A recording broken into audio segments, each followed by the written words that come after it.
Guys आप सबकी request पर आज हम लेकर आए हैं मैकबुक एयर M2 और हम आपको बताएंगे कि 2024 में आपको मैकबुक M2 लेना चाहिए या M3 ले लेना चाहिए या फिर M1 पे ही स्टिक करना चाहिए। और हमारे पास है मैकबुक एयर M2 का base variant with 8GB RAM and 256GB storage. And आज हम आपको यही हेल्प करने वाले हैं कि 2024 में क्या ये लेना सही डिसीजन है। तो जानने के लिए देखते रहिए and without any further ado let's get started with Techie piers.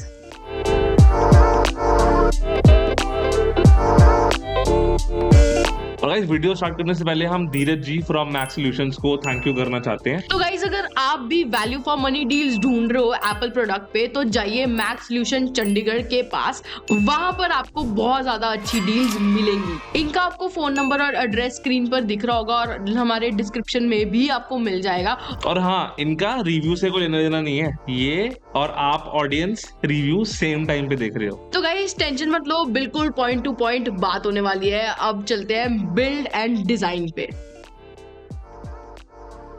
तो पहले बात कर लेते हैं बिल्ड एंड डिजाइन के बारे में। एंड उसके अंदर पर्सनली हम लोगों को काफी अच्छा लगा है ये, क्योंकि अगर आप एक विंडोज लैपटॉप से मैकबुक पे आते हो ना तो सबसे पहले आप नोटिस करते हो कि भाई ये कितना ज्यादा पतला है। सिर्फ पतला नहीं है, पोर्टेबल भी है। और सिर्फ पोर्टेबल नहीं है, ये एक्चुअल में काफी प्रीमियम फील होता है, क्योंकि सारी की सारी जो बॉडी है इसकी यूनिबॉडी मेटल से बनी हुई है और पीछे लोगो भी आपको मिलता है बड़ा अच्छा ग्लॉसी सा, जो काफी फिंगरप्रिंट पकड़ता है। लेकिन एप्पल वालों की शो ऑफ का बहुत बड़ा एपिटोम आप कह सकते हो उसको। वाओ। इसके अलावा वेट डिस्ट्रीब्यूशन काफी अच्छी है और आप एक फिंगर से मैकबुक को खोल सकते हो। लेकिन एक वियर्ड चीज जो मैंने नोटिस की वो ये कि जो ग्रूव इसका दिया हुआ है वहां से जब आप खोलते हो लैपटॉप को तो आप एक्सीडेंटली वेबकैम को हर बार स्मज करते हो और उससे आपकी वीडियो कॉल क्वालिटी पे ऑब्वियसली इफेक्ट पड़ता है। तो मेरे को हर बार कैमरा साफ करना पड़ रहा था यूज करने से पहले। उसके अलावा ये खुलने के लिए नहीं बना है, तो जो भी है यही है, मेटल यूनिबॉडी डिजाइन और बिल्ड क्वालिटी काफी अच्छी है। बट अगर गिरेगा तो आपकी जेब हल्की होगी।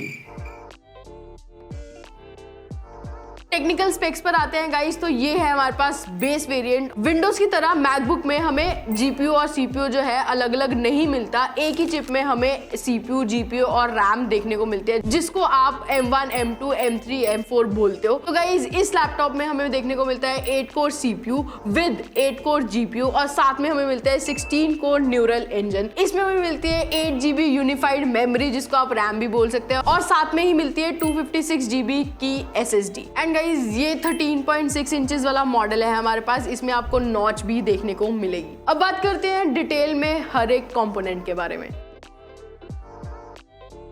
अब बात करते हैं प्रोसेसर की, यानी कि सीपीयू की। तो इसके अंदर हमें मिलता है 8 कोर का सीपीयू, जिसके अंदर 4 पी कोर्स हैं, 4 ई कोर्स हैं, सेम एज इंटेल की 12, 13, 14 एंड 15 जनरेशन। एंड इस सीपीयू की क्लॉक स्पीड हमें नहीं पता है बिकॉज एप्पल। लेकिन हाँ, एप्पल ने क्लेम किया है कि M1 से 20% फास्टर है सीपीयू। अब बात करते हैं जीपीयू की, तो ये 13 इंच वाला मॉडल है। तो 13 इंच वाले मॉडल के अंदर हमें मिलता है 8 कोर जीपीयू।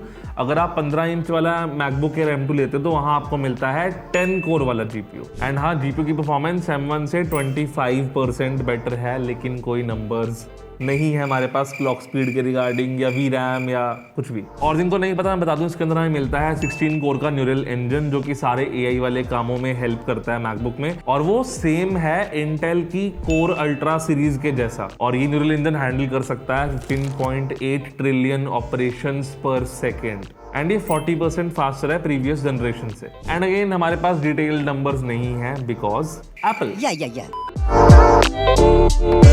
इसमें हमें मिलती है 8GB DDR5 रैम, जिसे एप्पल यूनिफाइड मेमोरी भी बोलता है। स्वैप मेमोरी का भी इसमें हमें फीचर मिलता है, जस्ट लाइक एंड्रॉइड। जब सिस्टम को रैम, एक्स्ट्रा रैम की जरूरत पड़े तो वो SSD को एज रैम यूज कर लेता है, बट उसकी स्पीड जो है वो बहुत ज्यादा स्लो रहती है। तो इन रियल लाइफ वो इतना ज्यादा मैटर नहीं करता है। और ऑब्वियसली एप्पल की जो रैम मैनेजमेंट है वो काफी ज्यादा अच्छी है, तो नॉर्मल केस सिनेरियोज में ये चीजें जो है यूज नहीं होंगी। बाकी गाइस बहुत लोगों को कंफ्यूजन रहती है कि विंडोज की 16GB रैम जो है वो इक्वल टू 8GB रैम है मैकबुक के। तो हमने ये सारे क्वेश्चंस के आंसर्स एक डेडिकेटेड वीडियो में दिए हैं, और आपको अगर वो डेडिकेटेड वीडियो लाइव आ चुकी होगी तो लिंक स्क्रीन पे दिख रहा होगा, तो आप ये वीडियो देखने के बाद वो वीडियो डेफिनेटली देख सकते हैं। बाकी गाइस इसका आंसर इन शॉर्ट यही है कि नहीं, ऐसा नहीं होता है। 16GB ही होती है। हमें इसमें मिलती है गाइज लिक्विड रेटिना डिस्प्ले, वो भी 13.6 इंचेस की। पहले हमें 13.3 इंचेस की मिलती चाहिए थी, तो अभी इन्होंने थोड़ा साइज जो है बढ़ा दिया है। साथ में हमें मिलता है IPS LCD panel, but guys unfortunately हमें इसमें मिलती है 60 हर्ट्ज की डिस्प्ले। मतलब 2024 में 1 लाख के अंदर 60 हर्ट्ज, एप्पल क्या कर रहे हो यार। बट अच्छी बात ये है कि ये 2.5K के अराउंड इसका जो रेजोल्यूशन है वो है, मतलब 2560x1664 है, ना कि एग्जैक्ट 2K 2160x1440। तो वो एक अच्छी चीज हमें लगती है। साथ में इसमें मिलती है हमें 500 निट्स की ब्राइटनेस, जो कि बहुत ज्यादा अच्छा वैल्यू है और आपको आउटडोर्स और इंडोर्स में बिल्कुल भी दिक्कत नहीं होने वाली है। इसके साथ में ट्रू टोन टेक्नोलॉजी भी हमें देखने को मिलती है with 100% sRGB and 76% P3 gamete with 89% ARGB। तो गाइस डिस्प्ले काफी अच्छी है। जो लोग इमेज एडिटिंग, वीडियो एडिटिंग या थोड़ी बहुत ही कलर ग्रेडिंग करते हैं तो वो इजीली इसको यूज कर सकते हैं। बट गाइस इसमें एक चीज ये है कि इसमें रिफ्लेक्शंस जो है डिस्प्ले पे बहुत ज्यादा है, तो वो काफी ज्यादा डिस्ट्रैक्शन लगती है जब आप एक पर्टिकुलर काम कर रहे होते हो। ये बेस वेरिएंट है तो इसमें हमें HDR10 का सपोर्ट देखने को नहीं मिलता है गाइस। आपको M1 M2 के जितने भी बड़े वेरिएंट्स भी है ना 15 इंचेस वाले भी, उसमें भी आपको HDR10 का सपोर्ट नहीं मिलेगा। बट आपको M3 में बेस वेरिएंट से ही इन्होंने HDR10 का सपोर्ट दे रखा है। तो अगर आपका थोड़ा सा बजट ज्यादा है तो आप वो भी ले सकते हो अगर HDR बहुत ज्यादा मैटर करता है तो। अब बात करते हैं स्टोरेज की। स्टोरेज हमें मिलती है 256 GB की Gen 3 NVMe SSD and non upgradable है, क्योंकि ये सोल्डर्ड होती है मदरबोर्ड के ऊपर, तो अपग्रेड करना आप भूल जाओ। एंड इसकी स्पीड कितनी है वो हमने ब्लैकमैजिक स्पीड टेस्ट से टेस्ट करके पता करी है,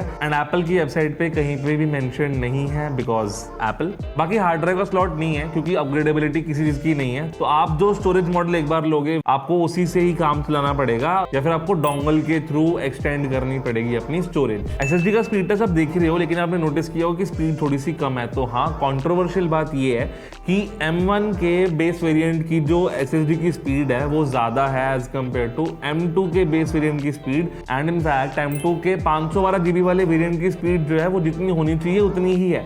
तो एप्पल ने कॉस्ट कटिंग की है, क्योंकि जो भी लोग खरीदते हैं एप्पल के अकॉर्डिंग उनको इतनी स्पीड की रिक्वायरमेंट नहीं है। बट ये एक डील ब्रेकर है उन लोगों के लिए जिनको डेटा मैनेजमेंट जैसे कि वीडियो एडिटिंग वाले काम ज्यादा करने हैं। बाकी गाइस हाँ, डेफिनेटली इससे परफॉर्मेंस तो इम्पैक्ट होती ही है, लेकिन एप्पल चाहता है कि आप बेटर वेरिएंट लो, बड़ा वेरिएंट लो, एंड इसलिए वहां पे काफी ज्यादा अपसेलिंग है। कीबोर्ड और ट्रैक पैड की बात कर लेते हैं तो कीबोर्ड इसमें हमें बैकलिट वाला देखने को मिलता है। बाकी थोड़ा सा लेस की ट्रैवल देखने को मिलता है, थोड़ा सा ज्यादा हो सकता था। जो लोग ऑलरेडी मैकबुक यूज करते हुए आ रहे हैं उनको काफी ज्यादा अच्छा लगेगा, बट जो विंडोज से शिफ्ट हो रहे हैं मैकबुक पे उनको थोड़ा सा टाइम लग सकता है एडजस्ट होने में। बाकी हमें तो ठीक ठाक लगा इसका कीबोर्ड। आपको कैसा लगा हमें कमेंट करके जरूर बताना। बाकी भी obviously miss are OG touch bar, वो कोडर्स को पसंद नहीं है ऑब्वियसली, बट हमें तो यार चिकलेट स्टाइल कीबोर्ड में ही मजा आता है। ट्रैक पैड की बात कर लेते हैं तो गाइज इसमें हमें ग्लास टच पैड देखने को मिलता है और 3D क्लिक वाला सिस्टम है कि हम क्लिक कर रहे हैं बट वो एक्चुअल में क्लिक होता नहीं है। उसके पीछे एक वाइब्रेशन मोटर लगी हुई है, एक एप्पल का टैपटिक इंजन,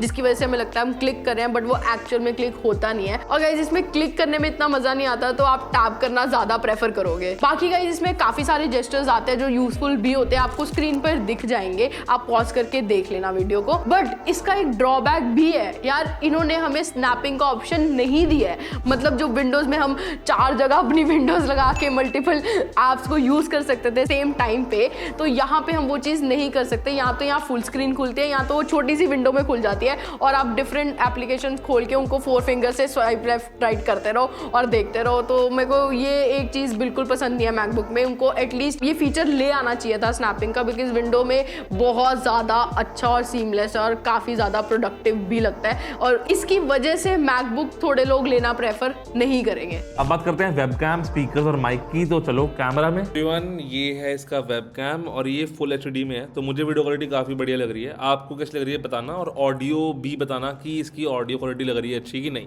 तो इस 13 इंच वाले वेरिएंट के अंदर आपको मिलते हैं 4 स्पीकर, जिसमें 2 ट्विटर 2 वूफर्स हैं। लेकिन 15 इंच वाले मॉडल के अंदर आपको मिलते हैं 6 स्पीकर, जिसके अंदर 2 वूफर्स अलग से हैं। एंड अगेन यहाँ पे एप्पल की अपसेलिंग ही आती है, तो डेफिनेटली साउंड उसमें बेटर है, बट इसके अंदर साउंड काफ़ी अच्छी है, क्योंकि इसमें Dolby vision and Dolby Atmos दोनों का सपोर्ट है।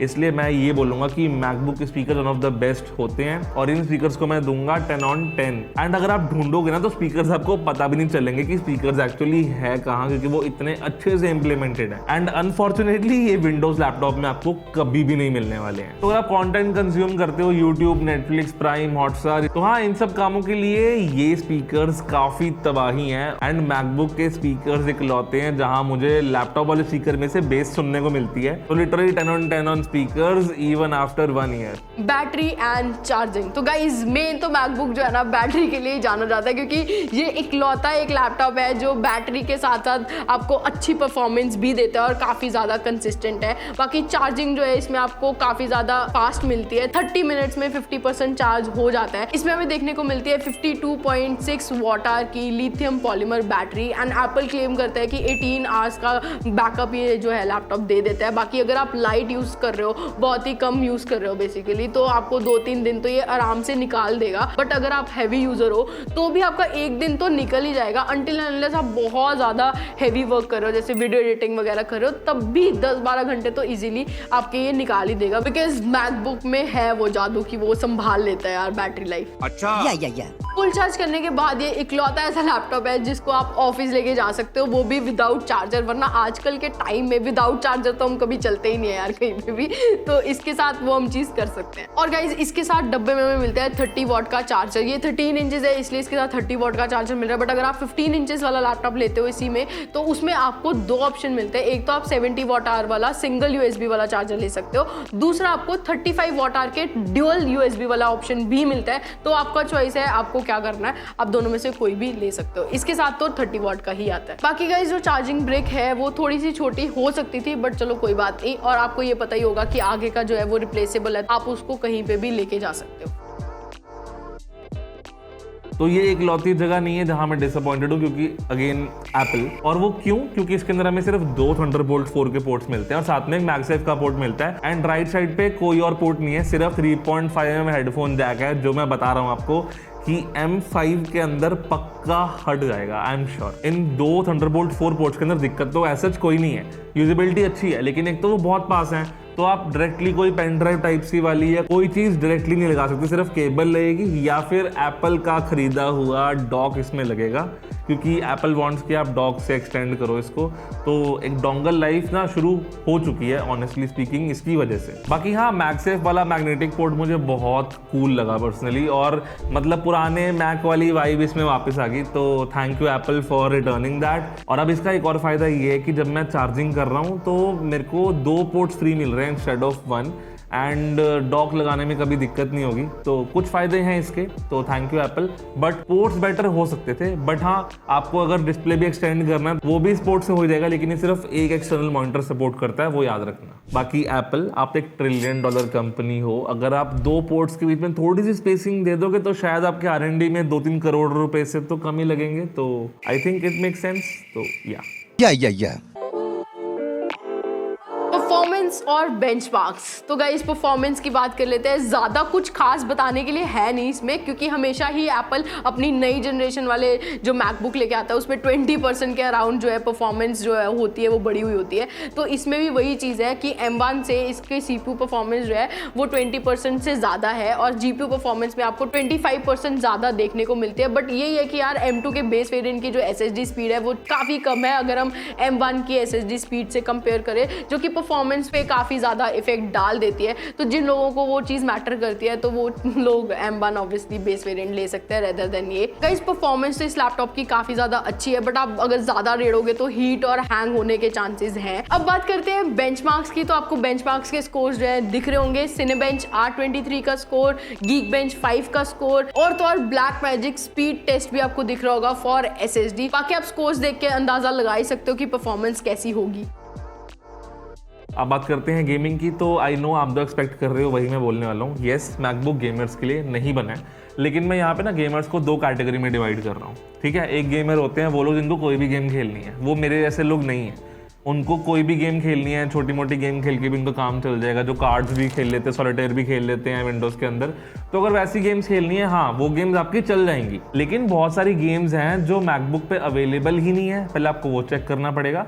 और अगर वो अवेलेबल भी हैं तो क्या वो चलेंगी, तो ये बहुत बड़ा क्वेश्चन हर जगह पे आएगा ही आएगा। फॉर एग्जाम्पल, अगर मेरा मन करता है कि कल को मैं वैलोरेंट खेलूं या CSGO खेलूं, तो अगर एक बारी को वो गेम अवेलेबल भी है मैकबुक पे, तब भी उसमें परफॉर्मेंस बहुत गंदी आने वाली है। 60 FPS अगर पहुंच जाएगी तो भी बहुत बड़ी बात है, लेकिन साथ में ये फैक्टर भी है कि वो 60 हर्ट्ज पे चल रही है। तो एनीवेज मैं उसको एंजॉय नहीं करने वाला, एंड मुझे परफॉर्मेंस भी चाहिए, मुझे स्मूथ भी चाहिए, एंड मुझे क्वालिटी भी चाहिए। वो तीनों चीज़ें इसके अंदर आपको नहीं मिलेंगी अगर आप एक सीरियस गेमर हो। एंड मैं हूँ सेकंड टाइप का गेमर, जिसको जो गेम खेलने का मन है वो उसको वो गेम खेलनी है। तो मेरे ऐसों के लिए गेमिंग मैकबुक पे नहीं हो सकती। बाकी अगेन आप 1 लाख से 1.5 लाख रुपए खर्च रहे हो, तो एटलीस्ट आप एक 120 हर्ट्ज का डिस्प्ले तो डिजर्व करते हो। एंड आई थिंक एप्पल अगले साल या अगले से अगले साल ये इम्प्लीमेंट करेगा, बट तब तक के लिए ऑनेस्टली मुझे लगता है कि 60 hertz is not good enough for me. अब बात कर लेते हैं यूज केस की कि किन किन लोगों को ये लेना चाहिए एक्चुअल में। तो पहले करते हैं बात वीडियो एडिटिंग और ऑडियो प्रोडक्शन के बारे में। तो जो लोग कंटेंट क्रिएट करते हैं, वीडियो एडिटिंग करते हैं, ऑडियो प्रोडक्शन का काम करते हैं, तो guys let me tell you कि ये 10 बिट 4K 60 FPS फुटेज की टाइमलाइन जो है वो इजीली संभाल लेता है। थोड़ा सा हैंग करता है, बट अदरवाइज इसमें कोई दिक्कत नहीं आती है आपको वो एडिट करने में। बट हाँ, उससे ज़्यादा कॉम्प्लिकेटेड टाइमलाइन होगी तो ऑब्वियसली ये दिक्कत करेगा। तो अगर आपको उस केस में लेना है तो आप ऑब्वियसली इससे बड़े वेरिएंट्स जो है वो ले सकते हैं। इसकी प्रोसेसिंग पावर भी काफ़ी ज़्यादा अच्छी है, साथ में डिस्प्ले भी आपको काफ़ी अच्छी मिलती है। तो जिसकी वजह से मुझे ऐसा लगता है वीडियो एडिटर्स और जो हल्की फुल्की कलर ग्रेडिंग करते हैं उनके लिए one of the best laptops है, जिनको ज़्यादा बैटरी बैकअप भी चाहिए होता है साथ में। बट हाँ गाइज, ये बेस वेरिएंट है, इसमें 256 GB की SSD है। तो जो लोग वीडियो एडिट करते हैं उनको जो स्पेस है वो ज़्यादा चाहिए होती है, तो आपको 512 GB वाला लेना पड़ेगा, और हो सकता है रैम भी आपको बढ़ानी पड़े। तो अगर आप 20,000 एक्स्ट्रा खर्च ही रहे हो तो इससे अच्छा है कि आप M3 Air ले लो, जिसकी SSD की स्पीड भी अच्छी है, आपको HDR10 का सपोर्ट भी मिल जाएगा। और गाइज उसमें आप एक्सटर्नल SSD भी ले सकते हो, और साथ में 16 GB रैम वाला वेरिएंट ले लेना, ताकि आपको ऑन द गो स्टोरेज की कमी महसूस ना हो। और गाइज डॉक तो लेना ही पड़ेगा, तो वो देख लेना।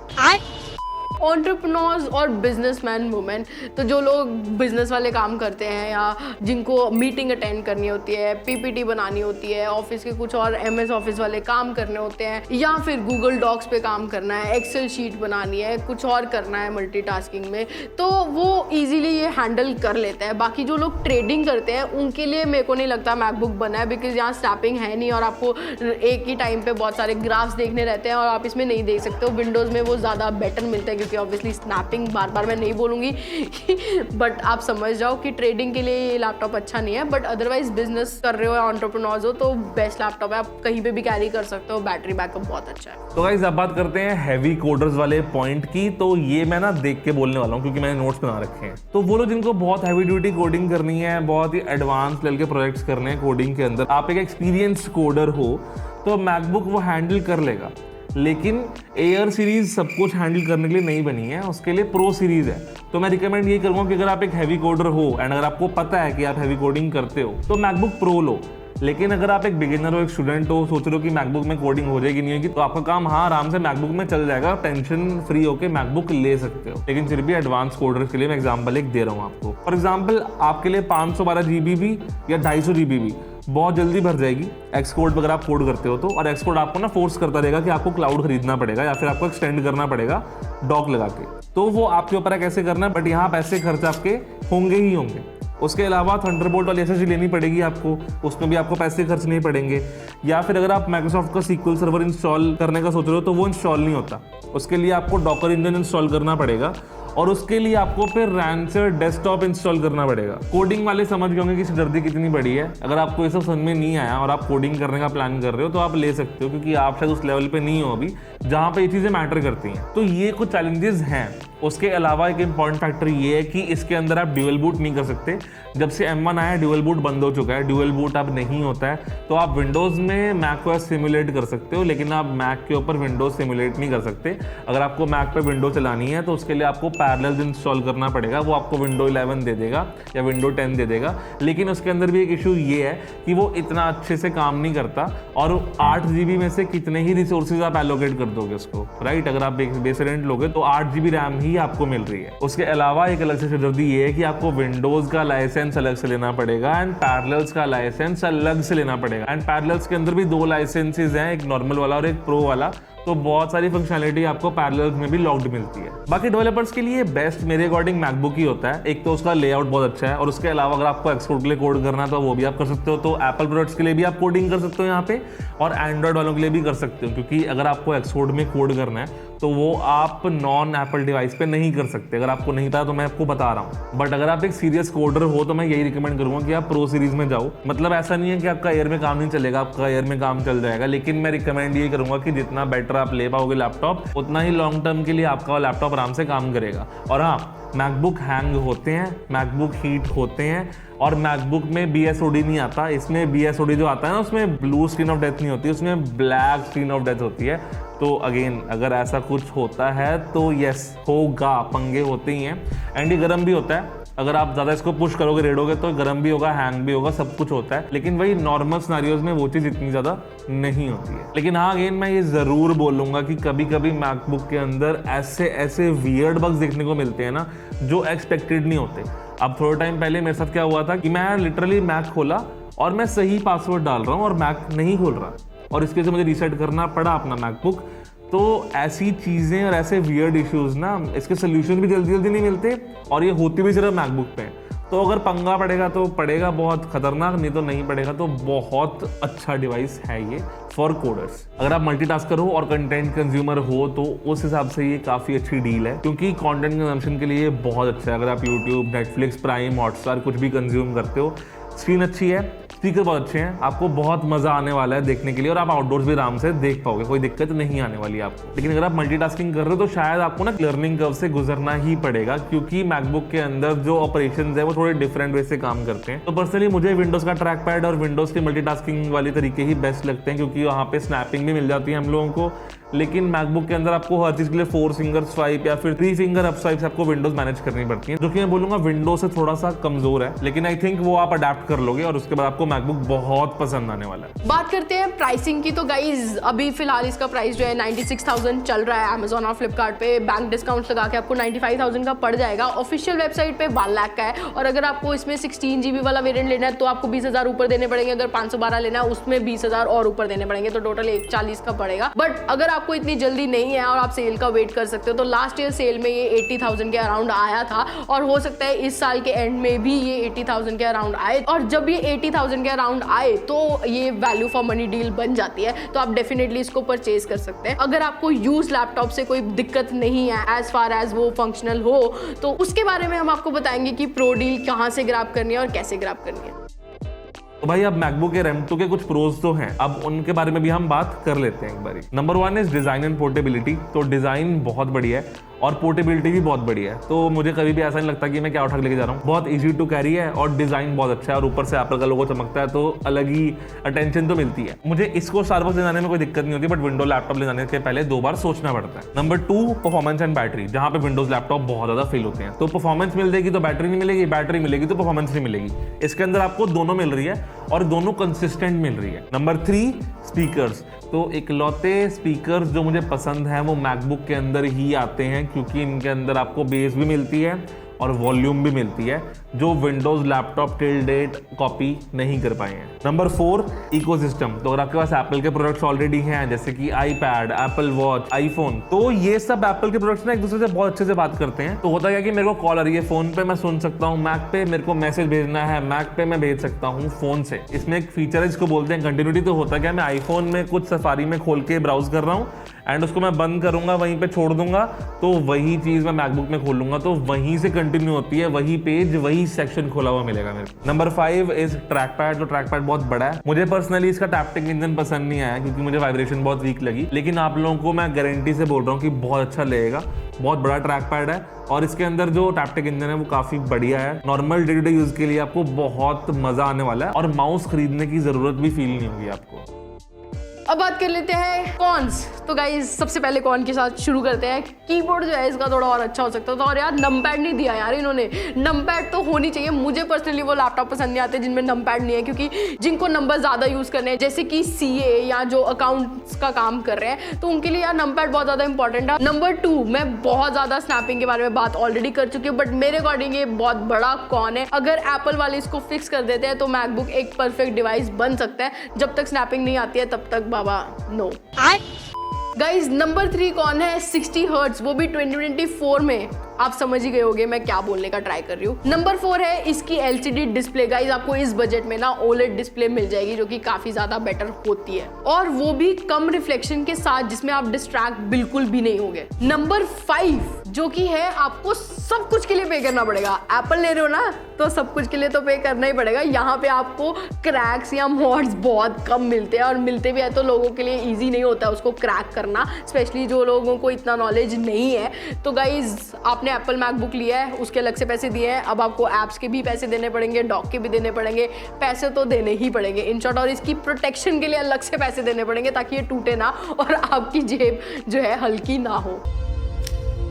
देखो देखो, दरिंदगी चेहरे से टपकती है। नंबर 1 का कमीना है। छी छी छी, आंखें देखो, नीयत में खोट, साफ नजर आता है, हवस से भरी हुई। अब बात करते हैं कंक्लूजन की, तो जान लेते हैं भालू एके बियर के थॉट्स। तो गाइस बड़ा सिंपल सा कंक्लूजन है मेरे एंड से कि ये किसके लिए है? जिसको बैटरी बैकअप से प्यार है, जिसको बेसिक काम करने हैं, जिसको सिर्फ अपने काम से मतलब है, और जिसको विंडो है कि मैक है फर्क नहीं पड़ता, उसको अपने सिर्फ काम से मतलब है। ठीक है, उन लोगों के लिए ये बेस्ट है, लेकिन स्टोरेज आपको कम पड़ सकती है। अगर आपको डोंगल से तकलीफ है तो शायद ये ना पसंद आए, but overall as a product मुझे इसमें कोई कमी नहीं लगी है। एंड इतना सा ही था मेरा कंक्लूजन। तो चलते हैं पांडा के कंक्लूजन पे। तो गाइज मेरे अकॉर्डिंग जो ये लैपटॉप है वो काफी ज्यादा सही है। मतलब ऑब्वियसली अगर आपको पोर्टेबिलिटी का काफी ज्यादा इशू रहता है, आपको बार बार टू एंड फ्रो लेकर जाना पड़ता है साथ में, तो ये one of the best deals है, क्योंकि बहुत ज्यादा लाइट वेट है और आराम से आप कहीं पे भी कैरी कर सकते हो, और आपको बैटरी बैकअप बहुत ज्यादा मिलेगा। वीडियो एडिटर और कोडर्स के लिए भी काफी सही है ये लैपटॉप, बट वही है कि 8 GB रैम आपको कम ना पड़ जाए, तो उसको बढ़ाने के लिए 16 GB रैम के लिए आपको 20,000 देने पड़ेंगे, और 256 GB भी मुझे लगता है कम पड़ेगा ही आपको, तो आपको 512 GB वेरिएंट लेना पड़ेगा, जिसके लिए आपको और 20,000 देने पड़ेंगे। तो टोटल प्राइस जो हो जाएगा वो 140 के अराउंड हो जाएगा। तो अगर आपका थोड़ा और बजट है ही है तो 20,000 और डाल के आप M3 Air ले सकते हो, वो भी 512 GB variant with 16 GB RAM, तो वो आपके लिए काफी ज्यादा अच्छी डील होने वाली है। और अगर आपको सेल में वो कम मिल जाता है तो उससे अच्छा कुछ और है ही नहीं। इन शॉर्ट गाइज अगर आप विंडो से परेशान हो चुके हो तो आप मैकबुक ले सकते हो, अदरवाइज मैकबुक में स्नैपिंग भी नहीं मिलती है, तो मल्टीटास्किंग करना थोड़ा डिफिकल्ट हो जाता है मेरे लिए, तो आप अपने अकॉर्डिंग देख लेना। तो गाइज यही थे मेरे थॉट्स। वी नो गाइज आपके बहुत ज्यादा क्वेश्चंस होंगे रिलेटेड टू M1, M2 और M3, तो हमने इसके ऊपर भी एक डेडिकेटेड वीडियो बनाई है, जो आपको लाइव अगर आगे होगी तो ऊपर कहीं दिख रही होगी, तो आप वो जाके डेफिनेटली देखना। एंड अगेन अगर आपको ये वेरिएंट खरीदना है यूज मार्केट के अंदर, या यूज लैपटॉप, या फिर एग्जैक्ट यही वाला मॉडल खरीदना है, एंड आप साथ में चंडीगढ़, जीरकपुर, पंचकुला, डेराबस्सी, ट्राई सिटी वाले एरिया में रहते हो, तो आप चंडीगढ़ में सेक्टर 20C में मैक्स सॉल्यूशंस पे जाओ। डिस्क्रिप्शन में आपको गूगल मैप की लोकेशन भी मिल जाएगी और नंबर भी मिल जाएगा इनका। वहां जाके बोलना कि आप टेकीवियर्स की वीडियो देख के आए हो, तो आपको इंस्टेंट अप टू 2000 का डिस्काउंट तो मिलेगा ही मिलेगा, और साथ में लैपटॉप भी बहुत बढ़िया डील पे मिल जाएगा आपको, और साथ में 1 मंथ की वारंटी भी मिल जाएगी आपको, एंड साथ में 1 मंथ की यूजेबल टेस्टिंग वारंटी भी मिलेगी। और गाइज ये वाला वेरिएंट जो हमारे पास अभी करेंटली है वो सिर्फ और सिर्फ 67,000 में दे रहे हैं, तो आप फटाफट जाइए, हमारा नाम लीजिए और डिस्काउंट पाइए। नाम चलता है आपके भाई का। वाओ। तो गाइज ये वाली वीडियो देख के आपने मन तो बना ही लिया होगा कि आपको M1 लेना है, M2 लेना है, M3 लेना है, तो नीचे हमने सारे लिंक्स जो है दे दिए डिस्क्रिप्शन में, तो प्लीज आप वहीं से बाय करिए ताकि हम आप तक ऐसी और वीडियोस लाते रहें। एंड गाइज ऊपर जो लिंक दिख रहा है, चैप्टर खुला हुआ है, जो इन्फो कार्ड खुला हुआ है, वो वीडियो देखना मत भूलना। आपके सारे लिटरली सारे मैकबुक के रिलेटेड क्वेश्चंस आंसर होने वाले हैं उस वीडियो में, एंड बहुत इंटरेस्टिंग वे से होने वाले हैं, तो आपको मजा भी आएगा देखने में। तो जाओ क्लिक करो, एंड इस वीडियो पे लाइक करना मत भूलना, कमेंट करना मत भूलना, और सब्सक्राइब करना मत भूलना। That's all for this video guys. See you in the next one.